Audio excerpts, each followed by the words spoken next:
ఇంట్లో వాస్తు దోష నివారణకు స్వయంగా శ్రీకృష్ణుడు చెప్పిన పరిహారాలు. శ్రీకృష్ణుడు పరాక్రమవంతుడు మాత్రమే కాదు, తెలివైనవాడు కూడా. ఆయన ధర్మరాజుకు వాస్తు దోష నివారణను చెప్పాడు. శ్రీకృష్ణుడు చెప్పిన వాస్తు నియమాలు తెలుసుకొని మీ ఇంట్లో అనుసరించండి, తప్పకుండా మంచి ఫలితాలు వస్తాయి. ఇంట్లో ఎలాంటి వస్తువులు ఉంచుకోవాలి, ఈ విషయాన్ని శ్రీకృష్ణుడు చెప్పాడు.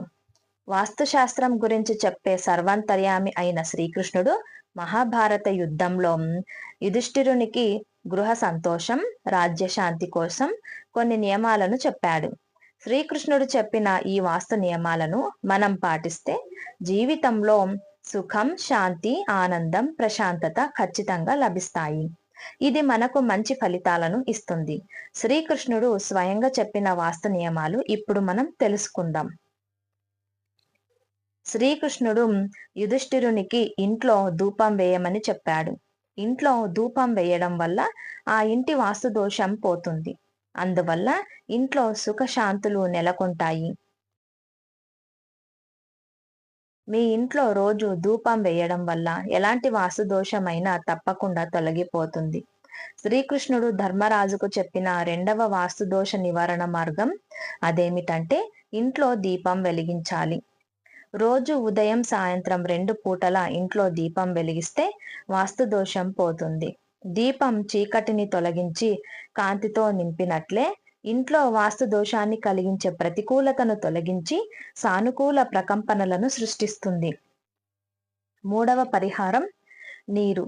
నీ ఇంటిలోనూ నువ్వు పాలించే రాజ్యంలో నీటి కొరత ఉండకూడదని శ్రీకృష్ణుడు యుధిష్ఠిరునికి చెప్పాడు. నువ్వు నివసించే ప్రదేశంలో నీటి వ్యవస్థ బాగుండాలని సూచించాడు.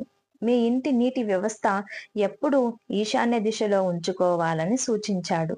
రోజువారీ కార్యకలాపాలకు ఈశాన్య దిశలో నీటిని ఉపయోగించాలి.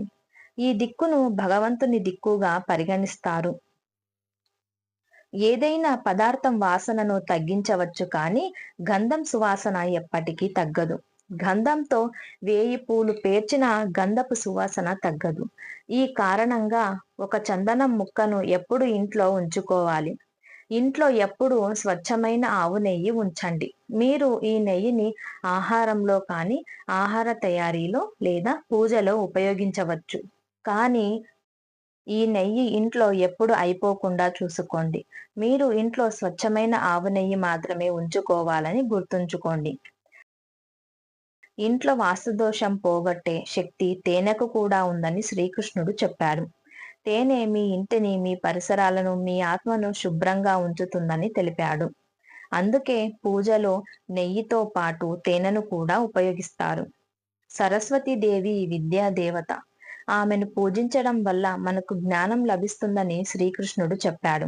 కాబట్టి మీరు మీ ఇంటిలో సరస్వతీదేవి లేదా ఆమె పాదరసం విగ్రహం లేదా ఫోటోను ఉంచడం వల్ల ఇంట్లో చదువుతున్న పిల్లలకు మంచి జ్ఞానం లభిస్తుంది. తెలుసుకున్నారు కదా, శ్రీకృష్ణుడు ధర్మరాజుకు ఎలాంటి వాస్తుదోష నివారణలను చెప్పాడు. శ్రీకృష్ణుడు చెప్పిన ఈ వాస్తు నియమాలను మనం పాటిస్తే జీవితంలో సుఖం, శాంతి, ఆనందం, ప్రశాంతత లభిస్తాయి. ఈ వీడియో మీకు నచ్చినట్లయితే ప్లీజ్ లైక్ చేసి మీ ఫ్రెండ్స్కి షేర్ చేయండి. అలాగే మా కొత్త వీడియోస్ మీకు వెంటనే చేరాలంటే మా ఛానల్ని సబ్స్క్రైబ్ చేసి పక్కనే ఉన్న బెల్ ఐకాన్ని ప్రెస్ చేయండి. Thanks for watching.